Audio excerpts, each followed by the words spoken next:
జనరల్‌గా అంటే ప్రాణం పోయిన తర్వాత వెంటనే ఇంకొక జీవరాశిలోకి వెళ్ళిపోతది అని అంటుంటారు గదా! అది పురాణాలల్లా, భగవద్గీతల వాటిలల్లా ఉన్నది. హ్మ్.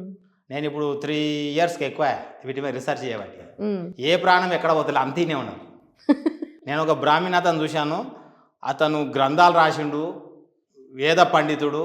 ఎప్పుడు దైవం దగ్గరనే ఉంటాడు. పూజలు చేసేది. అతను 80 ఇయర్స్ ఏమో అయ్యి చనిపోయాడు. హ్మ్. అతని ప్రాణం కూడా ఈడనే ఉంది. ఎక్కడ పోలే. మరి ఆయన ప్రాణం ఇంకో దగ్గరికి వెళ్ళిపోవాలి కదా! హ్మ్. అతను కూడా నెగెటివ్ ఎనర్జీ వాళ్ళ ఇంట్లో మీదనే ఉన్నాడు. ఇంట్లోనే ఉన్నాడు. ఓకే.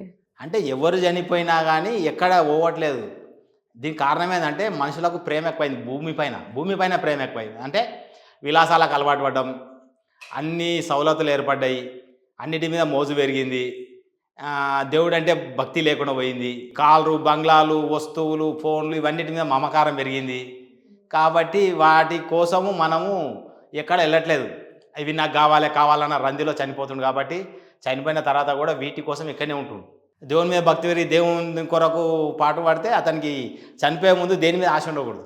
హ్మ్. అప్పుడు మాత్రమే ఆ ప్రాణం ఎడికైనా పోతుంది. కానీ ఎవరి మీద మన్మని మీనో, మన్మరాల మీనో, వస్తువు మీనో, మనిషి మీనో ఆ కోరిక తీరకుండా చచ్చిపోతే ఇక్కడనే ఉంటుండు. నేను ఇప్పటికీ చేసిన రీసెర్చ్‌లో 100 ఏళ్ల నాడు చనిపోయిన 1920లో చచ్చిపోయిన ఆత్మను కూడా తీయడం జరిగింది హ్మ్. బయటికి. హ్మ్. అంటే మన్మని మీద ముత్తాతను తీసిన తాత తండ్రిని. అతను 1920లో చనిపోయాడు.